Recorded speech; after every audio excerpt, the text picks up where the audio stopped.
ఏం కషాయన్న మైకుల ముందు ఇష్టం వచ్చినట్టు మాట్లాడుతూ ఉన్నావు? ఏం సంగతి? ఏం మాట్లాడాను?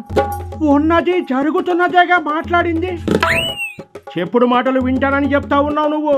చెప్పుడు మాటలు వింటున్నా నేను. విన్నావు కాబట్టే మొత్తం పార్టీని సర్వనాశనం చేశావు. ఏం విన్నా? ఎవరి మాట విన్నా నేను? నా మాట నేనే వినను. ఇదే ఈ అహంకారమే తగ్గించుకోవాలి. నీ దగ్గరకు రావాలంటే నీ కోటరిని దాటి రావాలి. నాకు సెక్యూరిటీ రీజన్స్ ఉన్నాయి.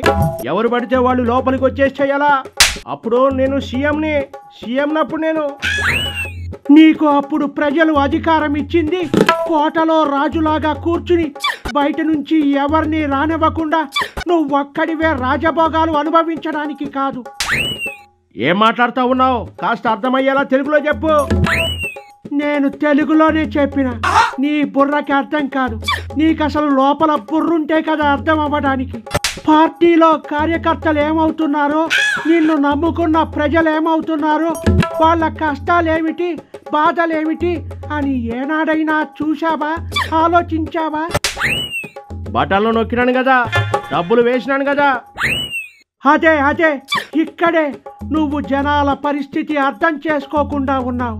నీ చుట్టూ ఉండే మనుషుల చెప్పుడు మాటలు వింటున్నావు. మళ్ళీ చెప్పుడు మాట్లాడుతున్నావు అదే కూత. అయినా నువ్వు నమ్మక ద్రోహివి. నాకే నీతులు చెప్తున్నావా? నీ వెనకాల ఉండి గోతులు తీసే బ్యాచ్ నిన్ను నిలువున ముంచేశారు. నీకో విషయం తెలుసా?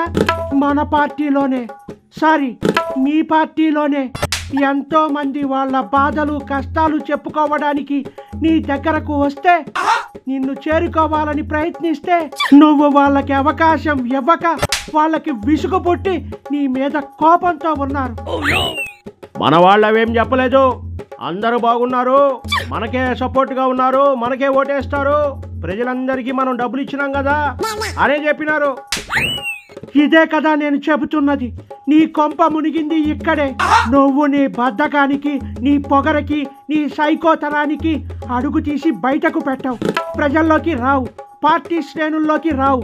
ఇదే నిన్ను పాతాళానికి పడేసిన కారణం ఇదే. అవన్నీ నాకు తెలుసులే, నాకెవరు చెప్పక్కర్లేదు. బయట ఏం జరుగుతోందో అంతా నాకు తెలుసు.